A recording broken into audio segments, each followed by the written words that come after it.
Pour bien s'entendre, il faut bien s'écouter. Rendez-vous sur M, la petite radio du Grand Maghreb.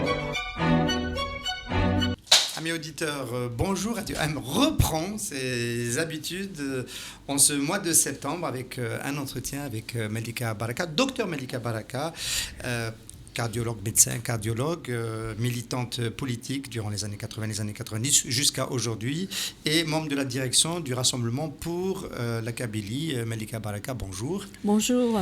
Merci d'être parmi nous à Radio M. Nous nous sommes intéressés au mouvement du RPK cet été parce qu'il y a des textes qui sont sortis, il y a une différenciation de la scène politique qui est en train d'avancer en Kabylie. Et les autres acteurs étant un peu plus connus quand même, nous voulions mettre un peu le focus sur le RPK. Alors le RPK est né formellement et organiquement en février 2017. C'est le résultat de quelle évolution ? D'abord, merci pour l'invitation et merci de ce geste pour faire connaître le Rassemblement pour la Kabylie, le RPK. Alors le RPK est l'aboutissement d'un long processus. Vous savez, en tout cas, si je vois moi mon cheminement, moi ça avait commencé dans les années 90. J'ai été au RCD, j'étais militante RCD. Puis j'ai quitté le RCD juste après les élections locales. J'ai vu que peut-être c'était 1997. pas la... 1997. Alors 90. Voilà, 90-91. Et... que c'était peut-être pas la solution pour l'Algérie. J'avais vu qu'il y avait plutôt un vote identitaire. Donc il y avait un vrai problème algérien sur lequel il fallait réfléchir, il fallait trouver des solutions. Une seconde, un vote identitaire, ça veut dire que quand on est kabyle, on vote kabyle, et quand on est islamiste, on vote islamiste généralement, quand on voit par exemple ce qui s'est passé dans la Kabylie a voté RCD, enfin, et puis tout le reste de l'Algérie, FIS, globalement, le FLN. Et moi, j'avais des amis dans l'Algérois, j'étais médecin à Mustapha, à l'hôpital Mustapha, qui étaient tout à fait dans le discours démocrate, mais je me suis rendu compte que c'était quand même assez difficile pour eux, quand ils n'étaient pas kabyles, d'aller voter pour un parti kabyle. Il y avait ça, quoi. C'est pas du tout un jugement ni rien, c'est un constat, et il faut savoir pourquoi. Voilà. Il y a, en tout cas, ce n'est pas qu'un vote identitaire, il y a quand même un soubassement politique. Mais le facteur identitaire compte dans le vote algérien. Et donc cette conclusion, déjà, est apparue au début des années 90, on est en juin, après le vote de juin. D'ailleurs, ça s'est vérifié sur tous les votes. La Kabylie est quand même assez singulière dans les résultats, dans toutes les élections qu'il y a eu, il me semble. Donc, voilà. Ça, c'est une première évolution. Et puis je me suis intéressée aux écrits de Chaker à l'époque.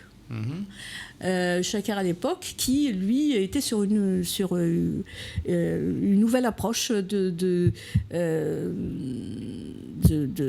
ce conflit, on va dire, entre Kabylie et Algérie, qui a toujours un peu... Et je me suis intéressée, j'ai trouvé que ces solutions étaient assez pertinentes. Et puis ensuite, je me suis, suite à ce qui s'est passé dans les années 90, j'ai dû partir d'Algérie, donc je me suis retrouvée en France. Et là, donc, je me suis rapprochée de Chaker, et on avait formé un petit groupe avec quelques universitaires. Il y avait Saïd Douman, Rachid Bellil, que tu dois connaître. Oui, sociologue, oui, anthropologue. L'anthropologue. Et on avait commencé à écrire là-dessus. On avait fait un petit communiqué sur l'autonomie linguistique au départ. Chaque fois qu'il y avait des événements en Algérie, comme la politique sur l'arabisation et tout ça, on faisait un écrit. Au début, on était 4, puis 8, puis voilà. C'est comme ça s'est développé de cette façon. Je me suis même avec une association de la banlieue parisienne, on avait même fait un colloque. J'aurais dû te ramener peut-être le premier livre qu'on a fait, c'était les comment on appelle ça, quand on fait un colloque, les actes, oui, les actes où l'intitulé de ce colloque, c'était Interrogation actuelle. C'était vraiment à l'époque où on s'interrogeait. Est-ce qu'on continue sur la politique, enfin nous en tant que militants kabyles, le traditionnel RCD, FFS, pour une Algérie démocratique, etc. ou alors il fallait penser les choses autrement. Et c'est à ce moment-là qu'on s'était posé toutes ces questions-là. Dans ce livre-là, on se pose des questions. On en fait, on se rend compte finalement, parce que nous vu du côté médiatique et journalistique, oui. On a tendance à, d'ailleurs souvent on le dit dans nos débats, à considérer que c'est la répression complètement aveugle et criminelle du régime algérien dans le printemps noir, suite à l'assassinat de Massine Sekmash, donc face au mouvement d'Arouche, que c'est cette dérive répressive, 1126 morts, des centaines de blessés, qui a précipité l'émergence d'un mouvement autonomiste kabyle. Et là, on se rend compte avec vous, Malika Baraka, que la réflexion en fait était en train de maturer, oui. Et que c'est un moment qui a accélérer la maturation. Absolument. C'est-à-dire ce que tu viens de dire est vrai, parce qu'il y a eu 2001 et c'est sur ce substrat, ce corpus d'idées qui commençait à circuler, etc., à atteindre la société. C'était compliqué à l'époque, c'était pas comme maintenant, hein, que le mouvement pour l'autonomie... Qu'est-ce qui était compliqué, de porter des idées autonomistes ? Ah oui. D'accord. Moi, j'ai été souvent agressée verbalement, etc., en me disant que c'est pas possible, qu'est-ce que c'est que ces idées ah non, c'était très dur. Les années Bouteflika ont rendu plus facile non, les idées autonomistes. Non, c'est pas les années Bouteflika, c'est la société ensuite qui a commencé à comprendre ce qu'on voulait dire. C'est à force de travailler, d'expliquer, de faire des écrits, etc. Vous voulez dire que l'autocratisme de Bouteflika n'a pas aidé à l'émergence ? Je pense qu'il a aidé à radicaliser, donc à comprendre qu'il fallait une autre solution, oui. Si, il a aidé aussi. Il a aidé. Absolument. Bien. Alors, on est en train de voir un peu la convergence de toutes les évolutions qui ont donné lieu au RPK. Le RPK, ensuite, il y a eu 2001.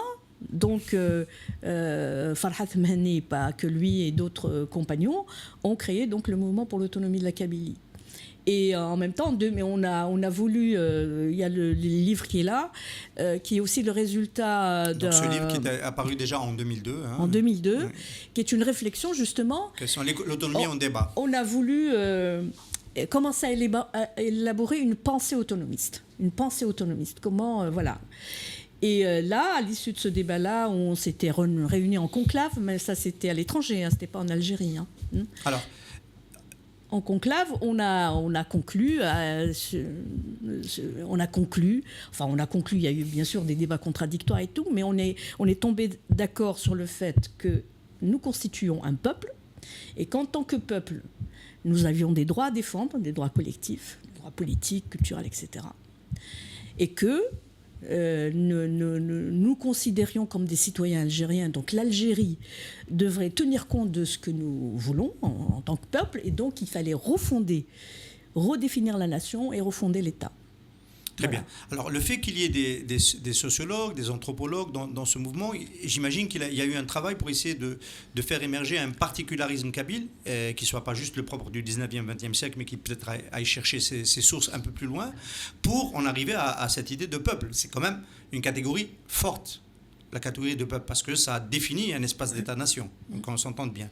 Et ce travail-là, il s'est fait dans on va dire ce groupe. Oui, et il continue à se faire. Il n'y a pas plus tard qu'il y a une semaine. Moi, je suis... Il y a encore des militants du RPK qui parlent de particularisme. Moi, je ne suis pas dans cette façon de me considérer comme particulière. C'est dans les documents officiels. Tout à fait. Ce n'est pas que des militants. La déclaration de février 2017 parle de particularisme kabyle. Absolument. Donc, c'est encore certains parlent de particularisme. Je parle de ma position à moi. Bien sûr. Ma position à moi. Bien sûr.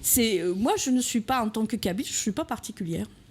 Si je suis particulière, c'est qu'il y a une norme quelque part. Je ne fais pas partie de la norme. Et pourquoi alors à ce moment-là, on n'est pas dissous dans le peuple algérien dans ce cas-là ? Je suis kabyle et donc je suis au centre du monde. Voilà. Maintenant, je veux encore faire partie de cet État. C'est un État algérien et donc j'ai des relations à avoir, j'ai des liens. Je ne nie aucun lien. Que j'ai avec les autres Algériens, ethniques, culturels, linguistiques. Nous avons partagé quelque chose quand même qui est essentiel, la guerre d'Algérie. Moi, je pense que c'est ça qui a vraiment cristallisé la nation algérienne. Donc, j'ai des liens forts, mais peut-être qu'un Algérien non kabyle peut me considérer comme particulière, parce que c'est un regard extérieur, mais moi, par rapport à moi, je ne suis pas particulière. Je ne suis pas particulière. Maintenant, si j'ai un œil qui sort de la Kabylie et je veux développer une idée par rapport à ce que peut devenir l'Algérie, je peux me dire qu'il y a des régions particulières. Mais moi, en tant que kabyle, je ne suis pas particulière. Très bien. Je suis moi. Alors, l'évolution, c'est quand même une évolution qui est en rupture avec ce qu'a généré un petit peu le MCB, le mouvement culturel berbère, qui est une trame qui vient rappeler l'enracinement amazigh de l'Algérie et même au-delà, de la Numidie, de l'Afrique du Nord, comme le rappellent les documents. Et donc, on tourne le dos à une forme de solidarité linguistique avec les autres régions et les autres entités berbérophones d'Algérie pour développer un destin politique national, kabyle, dans le cadre d'une Algérie plurielle et démocratique, mais quand même un destin qui est différent. Ce virage-là, comment vous avez réussi à le faire? Parce que vous avez beaucoup investi, le mouvement a beaucoup investi dans la solidarité trans-amazigh. Oui. Auparavant. Oui.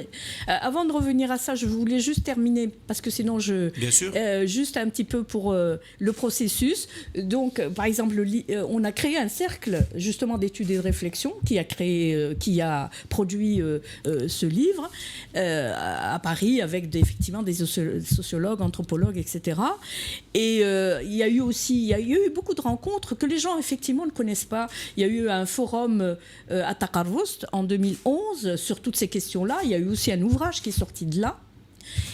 Et il y a eu donc aussi la rédaction du manifeste. Ça, peut-être que vous en avez entendu parler. C'était en décembre 2014. 14, oui. Manifeste, c'est un petit peu... On a essayé de colliger tout le résultat de nos réflexions diverses. Et en même temps, ce n'est pas la voix pure autonomiste qui était là dans le manifeste. Il y a eu d'autres personnes qui ont apporté leur contribution, des anciennes du FFS, des anciennes du RCD, que moi-même j'ai contacté pour savoir, c'était au moment donc de la discussion de la Constitution, est-ce que nous, Kabyles, on peut apporter quelque chose au débat en disant, nous, Kabyles, voilà comment on voit la situation, voilà comment on se voit dans la future Algérie, comment doit être la future Algérie. C'est ça le but du manifeste. On s'adressait pas seulement aux Kabyles certes, mais aussi à tous les Algériens. Voilà que nous, en tant que Kabyles, comment on voit l'Algérie de demain. Et c'est ça le manifeste, c'est ce qu'on a écrit, c'est nos idées, etc. Donc ça a été publié dans l'Ouatan. Et par la suite, nous avons travaillé avec la population, dans des associations pour expliquer le manifeste. Et là, ensuite, est venu ce qui était déjà un petit peu dans l'idée quand on a créé le manifeste, c'est qu'un jour, il va falloir passer peut-être à une organisation politique, ce qui s'est donc produit en février 2017. Voilà, c'était pour finir avec la création du RPK. C'est un aboutissement de tout ça, donc c'était pas quelque chose... C'est un long processus, et il y a au milieu quand même un long épisode qui est celui du MAC, sur lequel on va revenir, parce que on peut dire que la trame que vous avez décrite jusqu'à maintenant, que tu as décrit, Manika, et une trame qui existait déjà juste au lendemain du 14 juin 2001, de cette journée horrible où les marcheurs pacifiques de la Kabylie avaient été quasiment massacrés à Alger, ce qui a laissé un vrai traumatisme consécutif à plusieurs jours de massacres de jeunes Kabyles par les snipers gendarmes. Est-ce que, je reviens à ma question quand même, est-ce que ce virage amazirité de l'Algérie versus peuple kabyle, il s'est fait facilement? Quand on a porté... moi-même j'ai été dans le mouvement culturel amazigh de début des années 80, etc. On s'est éduqué sur le peuple algérien n'est pas arabe, il est amazigh, il est arabophone, oui, mais il est essentiellement numide et amazigh. Quand on veut développer une identité kabyle en premier, on tourne un peu le dos quand même au destin politique des autres régions berbérophones. Comment ça s'est passé? Est-ce que c'était difficile? Est-ce que c'était facile? Comment ça s'est passé? Non. D'accord. Donc, moi, je ne pense pas qu'on tourne le dos, bien au contraire. Mais enfin, je peux expliquer. En fait, c'est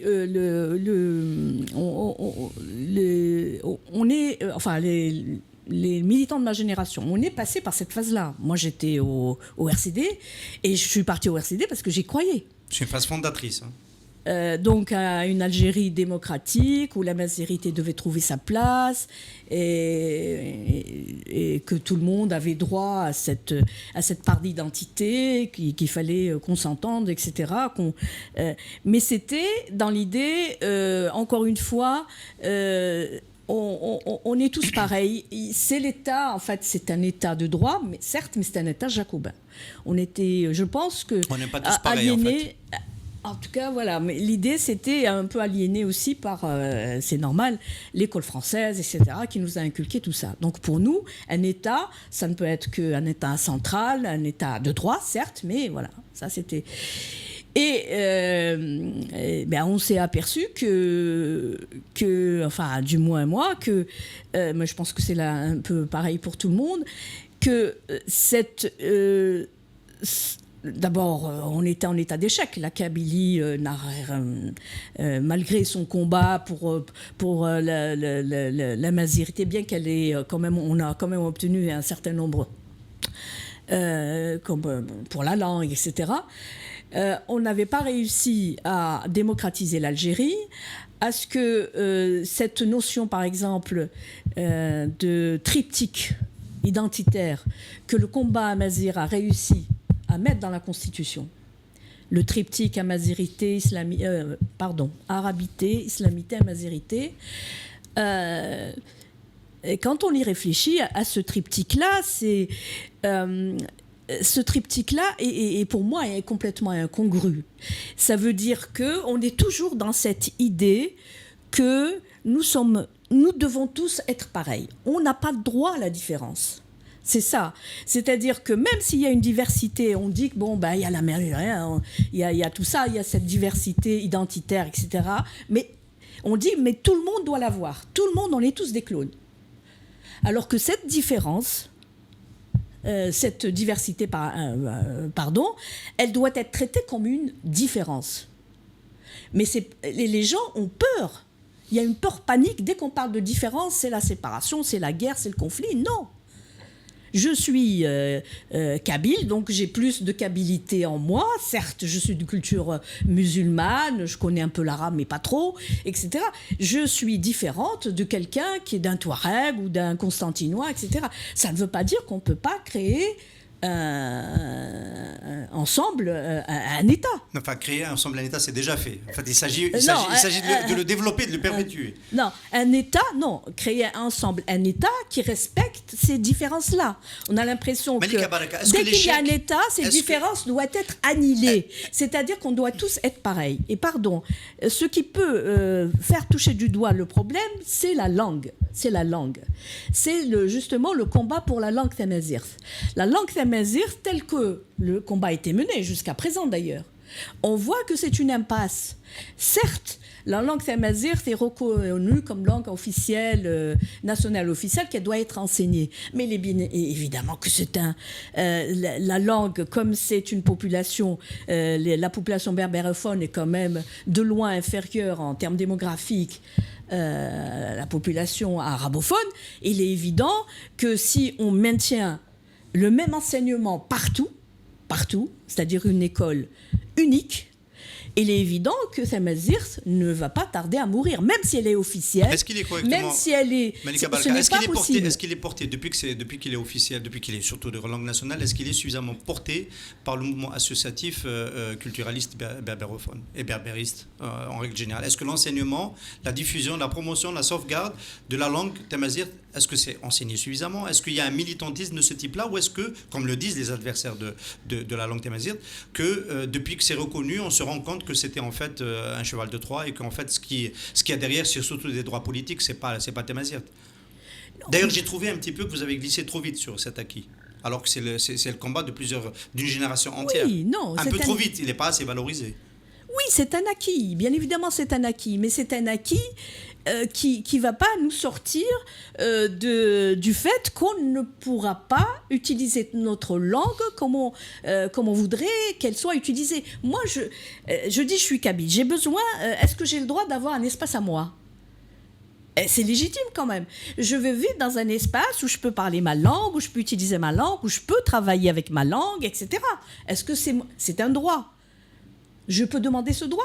Alors, mais c'est avec cette politique-là d'école unique, où forcément l'arabe est première langue, où forcément Tamazight sera pas langue d'enseignement, mais langue enseignée, on ne pourra jamais obtenir cet espace-là.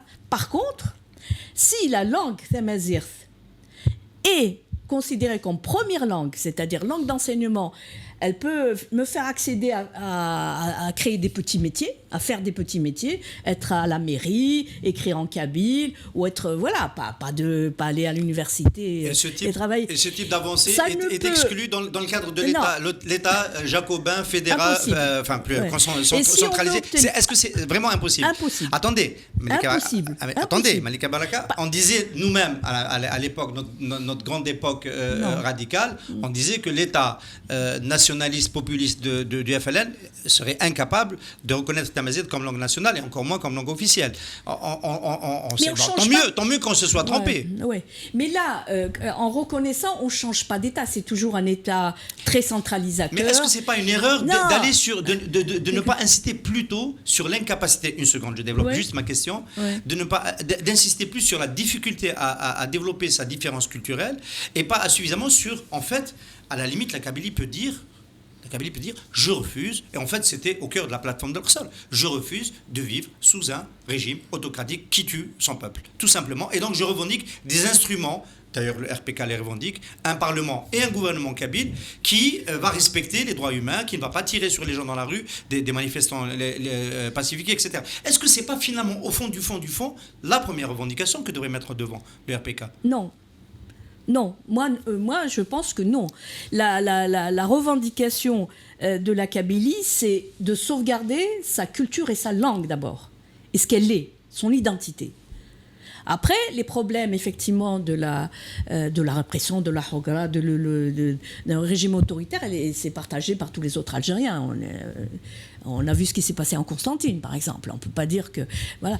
Mais la Kabylie doit d'abord sauvegarder ce qu'elle est, son identité. Et ça ne l'est pas dans le cadre actuel, suffisamment. Et pour sauvegarder son identité, il faut qu'on puisse lui donner la possibilité de gérer elle-même ses spécificités. Et pour gérer elle-même ses spécificités, c'est-à-dire sa langue, ses valeurs, qu'elle ne partage pas forcément avec le Constantinois. Et alors, le Constantinois, il a le droit aussi de gérer ce qu'il pense être important pour lui. Qu'est-ce qu'on entend par valeur? Parce que les valeurs d'un peuple... Moi, je connais les valeurs de peut-être certaines catégories sociales, les valeurs modernistes, peut-être d'une forme de bourgeoisie, les valeurs plus conservateurs d'une paysannerie, mais les valeurs d'un peuple en entier, c'est quoi? L'administration, par exemple, traditionnelle kabyle. Les villages, c'est quand même assez particulier. Cette façon de gérer de façon très horizontale les villages, etc., c'est quand même quelque chose... Est-ce que c'est mis en danger? Oui, absolument. Enfin, j'ai été cet été à Tiferdoud pour le festival Racontar. Oui. Le comité de village a toute l'autorité sur le village. Je peux vous le Oui, mais c'est ça qu'il faut sauvegarder. Mais est-ce que c'est menacé? Parce que la question, c'est pas... Mais bien sûr que c'est menacé. Dans mon village, c'est menacé. Tant que les villageois, comme dans Tifardout ou d'autres villages, gardent un peu leur institution de façon traditionnelle, etc., ils peuvent se défendre. Hein. Mais dans d'autres villages comme le mien, dès qu'il y a un problème, soit de personnes, soit l'État essaie d'avoir une clientèle. Enfin, c'est le même phénomène qu'il y a partout, à l'échelle villageoise. C'est-à-dire, ils essaient, j'en parlais il n'y a pas très longtemps avec le responsable d'un village voisin, c'est la même chose. Ils essaient d'avoir une petite clientèle, un petit groupe qui travaille avec l'APC, etc., et qui essaie de ramener des gens, leur promettant des logements, des trucs comme ça. Ouais. Donc, ils cassent l'horizontalité, ils cassent la démocratie primitive, kabyle. Ça, c'est une valeur. On a des valeurs. C'est une institution. Une institution, oui, qui porte des valeurs. Oui. Les valeurs, c'est que chacun... voilà. C'est une institution, il y en a qui pourraient vous rappeler, des anthropologues, une institution masculine, gérontocratique, ou gérontophile, qui donne le pouvoir aux plus anciens, et qui peut ne pas correspondre aux valeurs d'une autre partie de la société kabyle, qu'on s'entende bien. Mais on peut les moderniser, ces institutions. Donc, ce n'est pas des valeurs. La valeur, c'est le débat. La valeur, c'est la légitimité du représentant. C'est pas n'importe qui. C'est pas quelqu'un qui vient et dit bon, aujourd'hui c'est moi qui décide, c'est moi qui commande. Non. Il y a une institution villageoise, il y a une assemblée qui décide et les représentants sont légitimes. Il est évident qu'il y a un intérêt évidemment à préserver cette démocratie. Ça ne veut pas dire qu'il faut la garder. Ça ne veut pas dire qu'il faut la garder telle quelle. Bien sûr qu'il faut. D'ailleurs, dans les comités récents, il y a des femmes qui pénètrent maintenant. Il y a des femmes qui et ça, c'est l'évolution qui va se faire, je pense, naturellement. Mais pour préserver tout ça, il faut que la Kabylie puisse gérer elle-même cela. C'est sa spécificité. Et pour cela, on ne peut pas garder un État tel qu'il est aujourd'hui. Ce n'est pas possible. Donc il faut refonder l'État. Et il faut parler, parce qu'il y a quelque chose de très important, sinon je vais me faire taper sur les doigts par mes amis du RPK, c'est de dire que nous, on est comme ça, les Kabyles, mais d'autres, ça ne veut pas dire qu'on est les seuls à avoir des choses spécifiques. C'est pour ça que la nation, la algérienne, il faut qu'on en reparle. La question nationale est encore posée. Elle n'est pas résolue. Elle n'est pas résolue. C'est ce que dit Habib récemment. Même lui, maintenant, il le reconnaît. Elle n'est pas résolue. Donc, il faut qu'on pose sur la table la question de la nation. Et pour nous, la nation algérienne est une nation multiculturelle. Multiculturelle. Et quand on dit nation multiculturelle, c'est pas multiculturelle à la française. Hein. C'est-à-dire que c'est des communautés on n'a pas à dire ça, celle-ci est supérieure, celle-ci doit dominer l'autre. Les communautés sont équivalentes. Les gens ont le droit de se dire peuple, après tout. Mais en peuple, nous, en peuple kabyle, on veut rester dans un État qui s'appelle l'Algérie, mais qu'on nous respecte et qu'on respecte les autres. Voilà, c'est tout. Et alors forcément, l'État qui est l'émanation de la nation doit changer, doit être refondé. Donc, c'est plus un État jacobin. Ce n'est plus possible. Ça, ce n'est plus possible. Alors, il doit être refondé, on a très bien compris. Il y a eu un épisode, j'ai dit que j'allais revenir, c'est celui du MAC, qui a été celui qui a porté le premier cette idée de l'autonomie. Vous en faisiez partie, avant de vous différencier. Non, je n'ai jamais fait partie du MAC. Enfin, le RPK au sens large, hein, pas vous personnellement. Non, dans le RPK, il y a des gens qui ont fait partie, il y en a qui n'ont fait pas partie. Du RPK qui faisait partie du MAC. Oui. Voilà, qui avait fondé le MAC. Que nos amis auditeurs ne pensent pas que je suis en train de dire des bêtises. Voilà. Il y a quelques fondations. Il y a une différenciation. Il y a une différenciation qui s'est faite. D'ailleurs, c'est écrit dans le document de la naissance du RPK. Pourquoi maintenant ? Parce que le champ s'est différencié. Les partis nationaux à implantation kabyle se sont peut-être fourvoyés sur la capacité de l'État jacobin algérien à se refonder tout seul. Donc ça, c'est une piste qui apparemment est arrivée dans une impasse. De l'autre côté, il y a une évolution du MAC qui est devenue autodétermination et qui revendique l'indépendance. Et le RPK se distingue par rapport à cette revendication en disant je veux rester dans le cadre national, algérien, dans le cadre de l'État algérien, en remettant sur la table la discussion sur l'État-nation. Alors, est-ce que c'est quelque chose qui est compris par les Kabyles, ce distinguo ? Parce que j'ai l'impression quand même que la génération kabyle, celle pour la frange qui s'est radicalisée, il faut être prudent quand même, c'est le discours du MAC qu'elle capte et pas celui du RPK, même si le RPK est en train d'arriver seulement maintenant. Est-ce que ce n'est pas la prime à la radicalité ? Parce que c'est plus clair de dire je veux me séparer de l'État algérien, et puis c'est tout. Je pense le MAC est passé à l'indépendance, ce qui est son droit le plus absolu. Il pense qu'il n'y a plus rien à faire, que même l'autonomie n'est plus négociable avec l'État algérien. Donc, pour eux, il n'y a que la séparation qui peut résoudre le problème kabyle. Mais il est vrai que ceux qui sont visibles, effectivement, c'est les jeunes du MAC. Ils manifestent, ils prennent des risques aussi. Mais quand on discute un peu avec la société kabyle, jeune et moins jeune, je pense qu'ils sont arrivés, la Kabylie est arrivée à un stade où elle ne veut plus de l'État jacobin. Ça, c'est clair, je pense. La majorité, je pense, qu'ils remettent en question cet État central qui centralise tout. Ils n'en veulent plus. Qu'est-ce qui le montre le plus ? Le taux de participation extrêmement faible aux différentes consultations électorales ? Je pense que ils ont toujours eu un conflit avec le pouvoir central. Ils se méfient du pouvoir central. Même sans ça, déjà, je pense que la participation kabyle a toujours été très faible. Il y a une vraie défiance des Kabyles par rapport à l'État central, compte tenu de l'histoire qu'on a eue. Depuis, voilà. Aux élections de 90 et de 91, il y a eu des taux de participation qui étaient relativement voisins de ceux de la moyenne nationale. Voilà, parce qu'il y avait le RCD, qui c'est plutôt Kabyle, donc on vote. Pour ceux qui veulent voter, au moins il y avait ça, quoi. Enfin, il y avait aussi le FFS, on va pas... Il y avait le FFS, oui, pardon. Oui, quand même. Ouais, oui. Mais là, actuellement, je pense que la Kabylie est arrivée au stade de l'autonomie. Quand on discute avec les gens, ils ne sont pas très visibles. C'est vrai que ce n'est pas eux qui sont très visibles, qui sont dans la rue, publiquement, etc. Mais dans les familles, etc., je pense que l'idée d'autonomie, c'est la plus partagée. C'est-à-dire gérer le maximum de choses qu'on peut gérer régionalement, voilà, avec un Parlement et un gouvernement responsable dans le Parlement, et puis rester attaché à l'Algérie. Ah, voilà.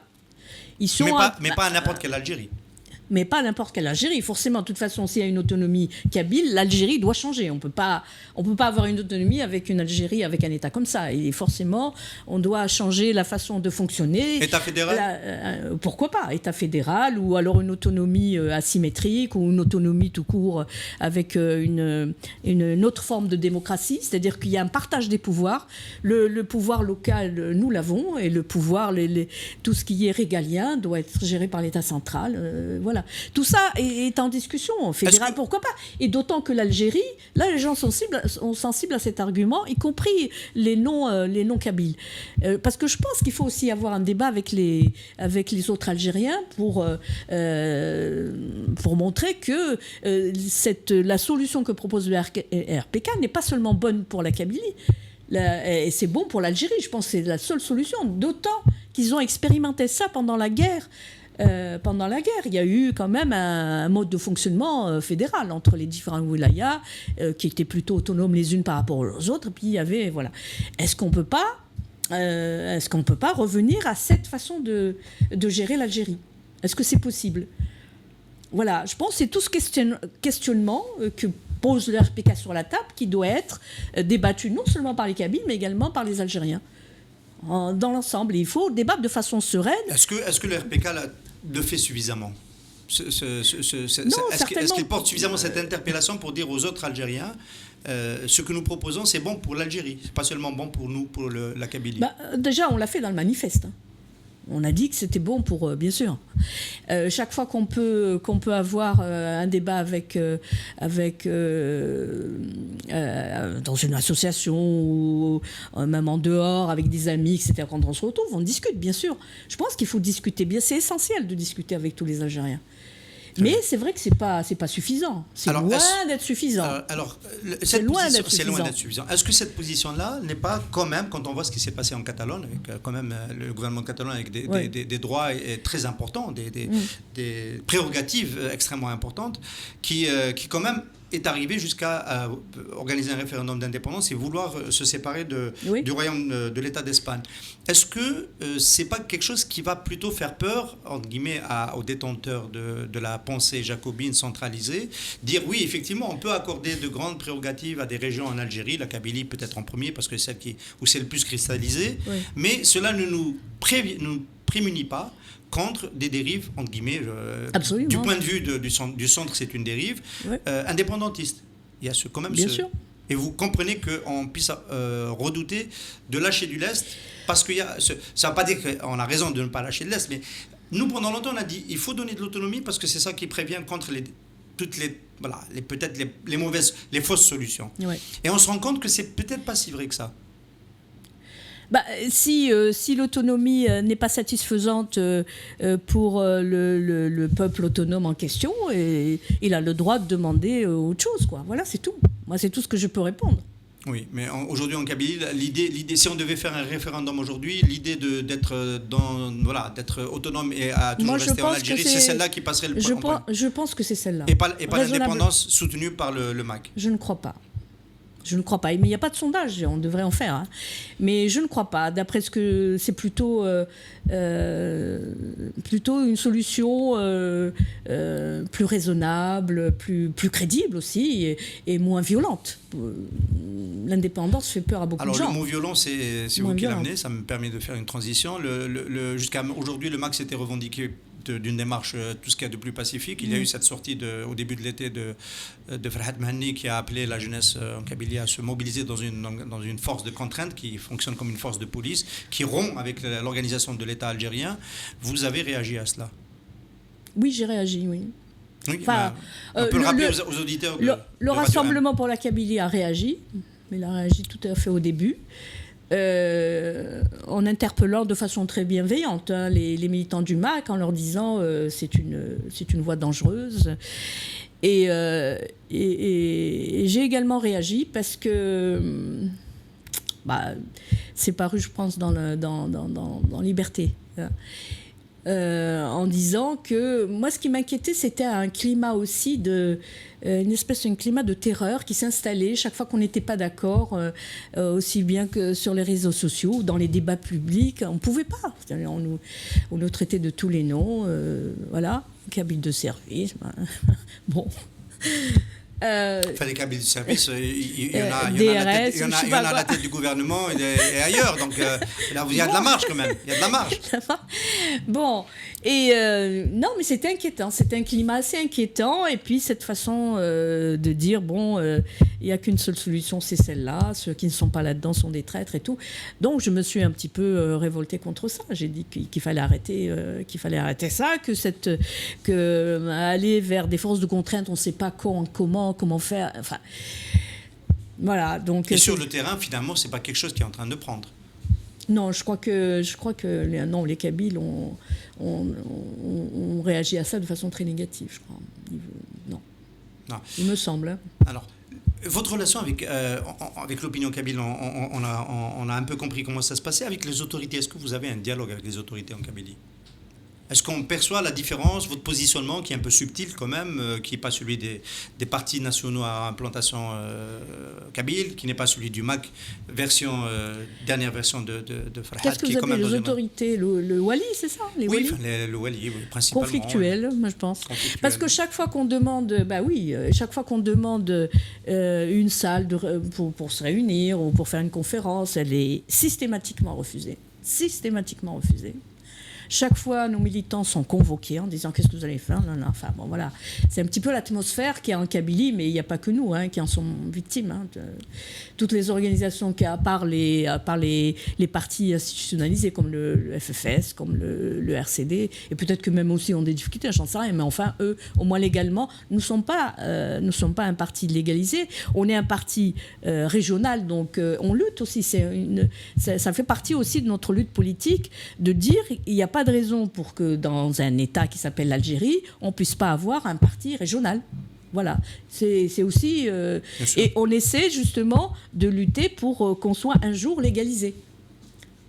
Donc on va demander à être légalisé, on va déposer toutes les demandes possibles et imaginables, on verra bien. Bon, ils vont nous refuser, mais ça fait partie de la lutte politique. Voilà. Un regard, une analyse sur comment évolue l'État central, parce que c'est quand même de ce côté-là que ça peut changer peut-être plus vite, parce que tout dépend de là.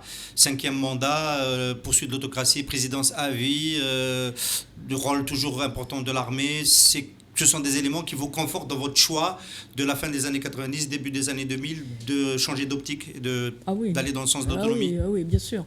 Bien sûr. Et de toute façon, s'il y a jamais... pour l'instant, c'est le 5e mandat, je pense que rien ne bouge. Enfin, peut-être ça va bouger, j'en sais rien. De toute façon, en Algérie, on est toujours... Mais ça vous intéresse? Bien sûr. Oui. On est bien sûr, on est citoyen dans un pays qui s'appelle l'Algérie. Bien sûr que l'Algérie nous intéresse, c'est très... Est-ce que vous faites partie des gens que la Kabylie a beaucoup donné pour le mouvement démocratique en Algérie, qu'elle devrait maintenant se préserver et penser à elle-même? C'est une idée de forte. Ça fait partie, on est dans le mouvement démocratique, on continue le combat démocratique. C'est un combat démocratique, la démocratie c'est ça. C'est me donner le droit d'exister en tant que tel, mais c'est ça la démocratie. On est dans le mouvement démocratique, on est dans le... Mais bien sûr. Et vous ne faites pas partie de ceux qui ont un peu perdu espoir en la capacité d'autres secteurs de la société algérienne à porter avec la même vigueur ces revendications? Lesquelles? Pas nécessairement autonomistes, mais chacun dans son domaine. La liberté de s'organiser, la liberté de manifester, la démarche des femmes, le genre, etc. Exact. On est tout à fait solidaire de tout ce qui peut se faire comme mouvement démocratique en Algérie.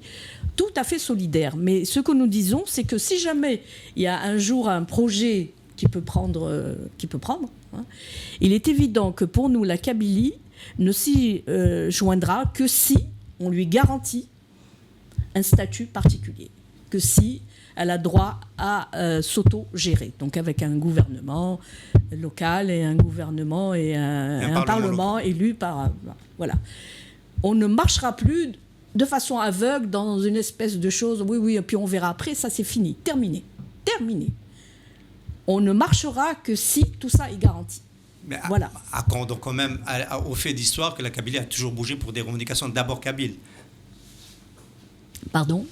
La revendication de Tmazirt en 80, c'est surtout la revendication kabyle, c'est-à-dire il y avait les revendications démocratiques. Là, vous parlez comme si la Kabylie avait fourni des troupes à un combat qui n'était pas le sien. Régulièrement. C'est pas le cas. Non. En octobre 88, il n'y a pas eu des dizaines de morts en Kabylie pour une thématique nationale. D'accord. Je parle du combat pour l'indépendance de l'Algérie. C'était pas le sien, c'était le sien aussi. Elle a combattu quand même le colonialisme français parce que il y a eu 1857, la Kabylie s'est révoltée contre ça et elle a eu raison de le faire. Oui, mais quand on dit qu'il faut arrêter avec ça, vous imaginez pas que dans la plateforme de la Soumam qui disent la Kabylie, la wilaya 3 continue, elle va se retirer s'il n'y a pas l'autonomie de la Kabylie au moment de l'indépendance. C'est complètement anachronique de parler comme ça. Non, c'est pas anachronique. C'est que l'histoire nous apprend aussi des choses qu'il faut plus refaire, d'accord ? Il y a eu le mouvement de 49, les personnes, il y a eu cette crise, des gens ont été éliminés, tués, etc. Et puis, je pense que les Kabyles se sont dit, on va avoir l'indépendance d'abord. D'ailleurs, même dans la plateforme de la Soumam.